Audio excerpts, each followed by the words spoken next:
Hello everyone, मैं doctor PC Phulara. आज इस वीडियो लेक्चर में आप लोगों को जी की वैल्यू कैवेंडिश ने कैसे फाइंड आउट की थी, क्या कैवेंडिश का एक्सपेरिमेंट क्या है उसके बारे में बताऊंगा। तो चलिए स्टार्ट करते हैं।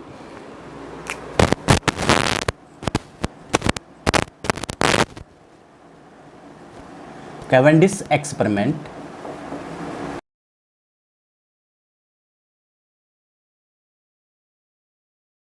अब कैवेंडिश ने क्या किया कि दो बहुत छोटे लेड बॉल्स ली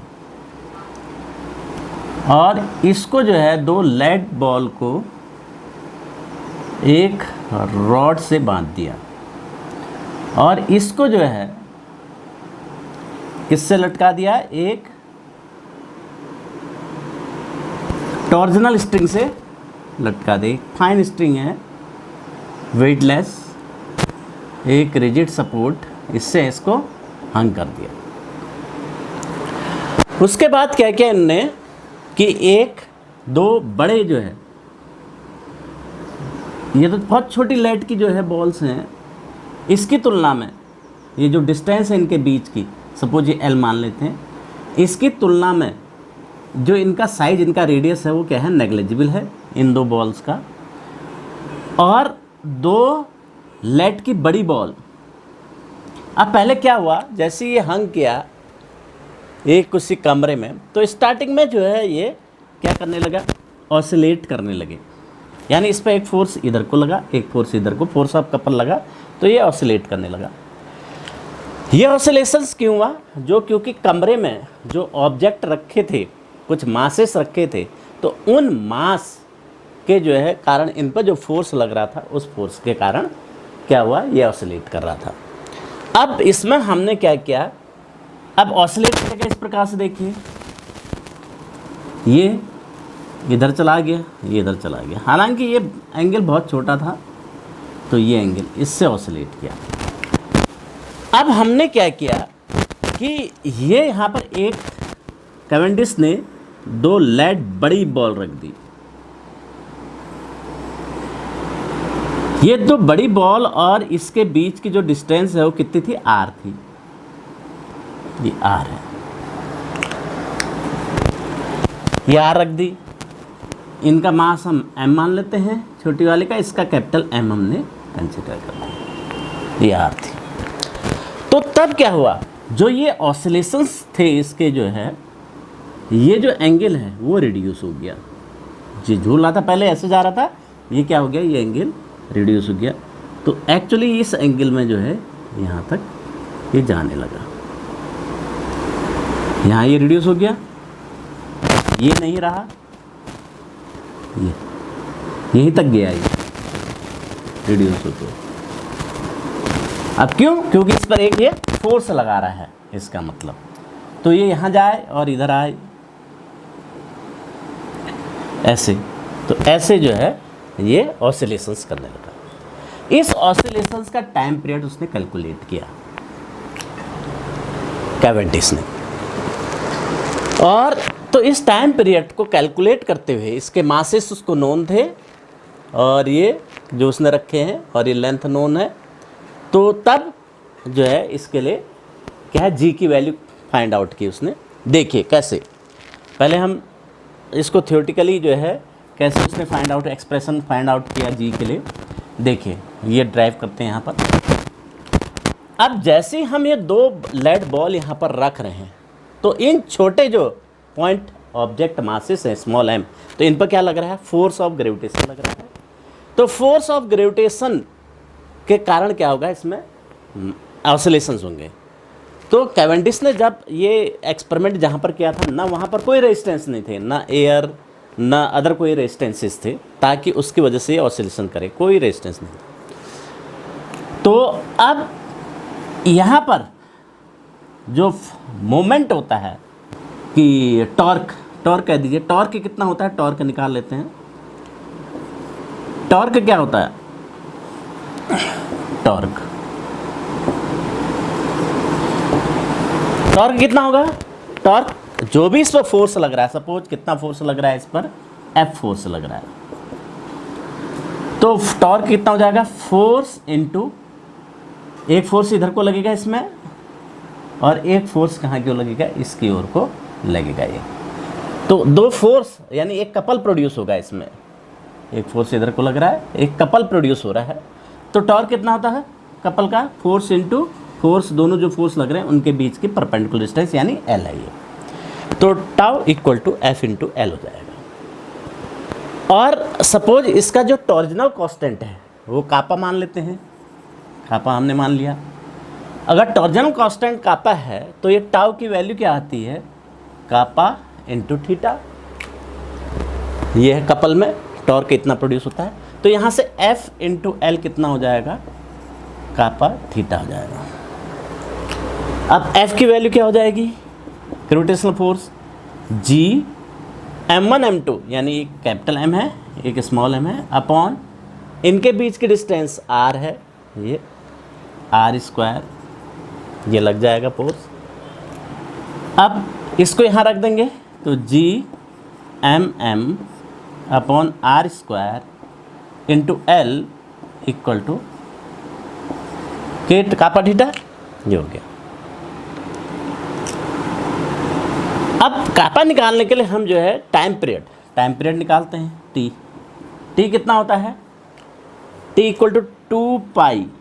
इस सिस्टम के लिए जो मोमेंट ऑफ इनर्शिया होगा, दो ये जो लेड बॉल है इस सिस्टम के लिए जो ऑसिलेट कर रहा है, आई अपॉन कापा हो गया। अब इसका आई निकाल लेते हैं तो कितना हो जाएगा, ये I equal to moment of inertia. I क्या है, मोमेंट ऑफ इनर्शिया है, कापा एक कपलिंग कांस्टेंट या टॉर्जनल कांस्टेंट है। तो आई कितना होता है, इसका मोमेंट ऑफ इनर्शिया इसके अबाउट, इस वाले मास का मोमेंट ऑफ इनर्शिया इसके अबाउट। तो यानी इसका मास m है, इसकी डिस्टेंस यहाँ से l/2 का स्क्वायर हो गया, प्लस इसका मास भी m है, इसकी डिस्टेंस यहाँ से l/2 का होल स्क्वायर हो जाएगा। और ये कितना हो जाएगा कि ml²/4 ml²/2 यानी 1/2 ml² हो जाएगा। 1/2 ml² यहाँ पुट कर देंगे। देखिए इसका स्क्वायर कर देते हैं, t² equal to 4 pi I upon, तो ये स्क्वायरिंग कर दिया इसका हमने, इसकी आई की वैल्यू यहाँ रख दी, that is equal to 4 pi ml² upon 2। ये अब यहाँ से कापा की वैल्यू क्या हो जाएगी, कापा इक्वल टू t², ये नीचे चला जाएगा, t² 4 pi I upon, sorry I की जगह ml², 4 pi ml², 4 pi ml² upon 2t², ये आ गया। अब इसकी वैल्यू इस वाले एक्सप्रेशन में हम रख देंगे। इस वाले एक्सप्रेशन में रखेंगे तो क्या आएगा, ये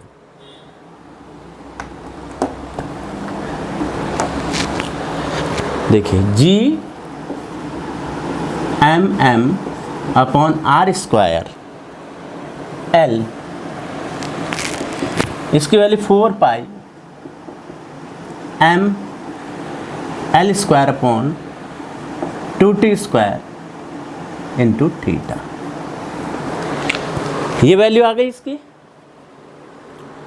अब देखिए यहाँ से G की वैल्यू निकालनी है, तो एक L से एक L कैंसिल हो जाएगा और M से M कैंसिल हो गया, ये 2 से 2 कैंसिल हो गया 2 टाइम्स।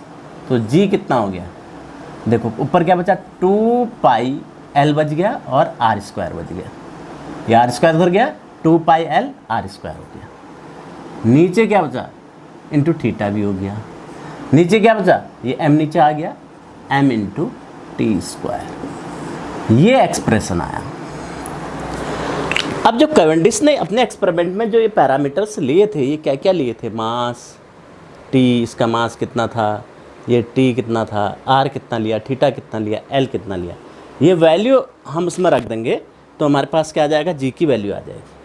अब देखिए कैवेंडिश ने ये क्या क्या लिए थे, मास कितना लिया, m इक्वल टू, जो बड़े लेड हैं इनका मास जो बड़े लेड के जो स्फीयर हैं 43.0913 kg, और L कितना लिया 0.92 मीटर, L की वैल्यू लगभग कितनी ली, और R कितना लिया 0.13 मीटर, R की वैल्यू ली। देखो M हो गया, L हो गया, R, और थीटा और T उसने कैलकुलेट किया, यहाँ से ऑब्जर्व किया। T जो टाइम पीरियड उसने ऑब्जर्व किया इसमें T equal to 21 minute, and T equal to 21 minute, that is equal to 21 into 60 second, यानी 0 कितना सेकेंड, ये टाइम पीरियड कैलकुलेट किया उसने, यहाँ ऑब्जर्व किया। और थीटा जो ऑसिलेशन से मैक्सिमम जो एंगुलर डिस्प्लेसमेंट है इसका थीटा वो कितना लिया 0.15708 रेडियन, ये एंगल इतना मेजर किया। अब ये सारी वैल्यू इसमें रख देते हैं। G equal to 2 into 3.14 into L कितना था 0.92, R square 0.13 square, theta 0.15708 upon M 43.0913, T square T 260 square, ये इतना है। तो इसको कैलकुलेट किया गया, तो ये कैलकुलेट करके आता है लगभग 7.04 इंटू 10⁻⁻10 न्यूटन मीटर स्क्वायर पर kg स्क्वायर।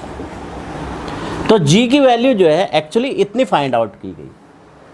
बाद में जो ये जो ऑब्जर्वेशंस ले गए, ये जो टेलीस्कोपिक इंस्ट्रूमेंट जो हमारे पास थे, तो उन इंस्ट्रूमेंट से हमने ये जो थीटा और जो T जो मेजर किया, इसको मेजर करने के बाद हमने इसको कैलकुलेट किया। तो बाद में हालांकि G की वैल्यू ये कहा जाता है कि ये कैवेंडिश के द्वारा G की वैल्यू, कैवेंडिश किसकी एक्सपेरिमेंट किसके लिए कर रहे थे, कैवेंडिश जो है अर्थ का वेट निकालने के लिए, अर्थ का कितना मास है कितना वेट है उसको फाइंड आउट कर रहे थे, यानी उसकी डेंसिटी फाइंड आउट कर रहे थे अर्थ की, तो उसके लिए एक्सपेरिमेंट किया था। तो इसमें जो है बाद में जो एग्जैक्ट वैल्यू जो निकाली गई G की वो 6.67 इंटू 10⁻11 न्यूटन मीटर स्क्वायर पर kg स्क्वायर, ये फाइंड आउट की। तो ये कैवेंडिश का जो है एक्सपेरिमेंट था। आई होप आपको ये समझ में आया होगा। यदि ये समझ में आया तो इस वीडियो को लाइक करें, शेयर करें, और चैनल पर नए हैं तो इसको सब्सक्राइब करें। Thank you, bye bye.